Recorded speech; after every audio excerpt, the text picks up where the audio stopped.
भारतातून अमेरिकेत निर्यात होणाऱ्या वस्तूंवर अमेरिका आता तब्बल 50% कर आकारणार आहे।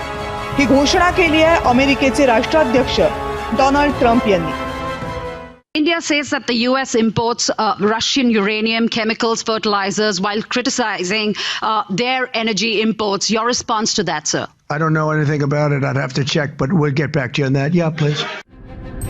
मागच्याच आठवड्यात ट्रम्प यांनी भारतातून अमेरिकेत आयात होणाऱ्या वस्तूंवर 25% कर लादण्याची घोषणा केली होती। पण भारतानं रशियासोबत जो तेल व्यापार सुरू ठेवलाय त्यावर दंड लावण्याची ही घोषणा केली होती।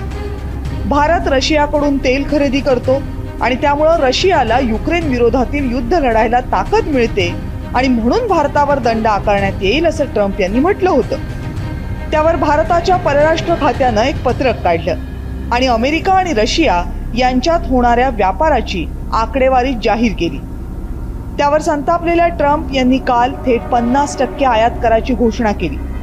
पण भारतानं ट्रम्प यांच्या दडपशाही समोर झुकणार नाही हे स्पष्ट केले।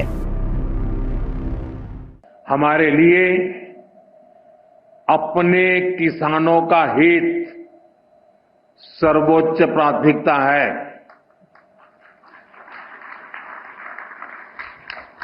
भारत अपने किसानों के, पशुपालकों के और मछुआरे भाई बहनों के हितों के साथ कभी भी समझौता नहीं करेगा।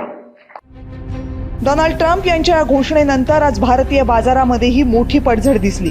भारतावरील कर 27 ऑगस्ट पासून लागू होतील अशी घोषणा करण्यात आली आहे। त्यामुळे मधल्या काळात भारत आणि अमेरिका व्यापार करारावर चर्चा होण्याची शक्यता आहे। 25 ऑगस्ट पासून दोन्ही देशांच्या प्रतिनिधींमध्ये अधिकृतपणे चर्चा सुरू होतील। भारत आणि अमेरिकेच्या व्यापार कराराचे भारताच्या कृषी आणि दुग्ध उत्पादन क्षेत्रावर मोठे परिणाम होणार आहेत आणि म्हणूनच अमेरिकेच्या दबावाला सहज बळी पडणं भारताला परवडणार नाहीये। ब्युरो रिपोर्ट, जय महाराष्ट्र।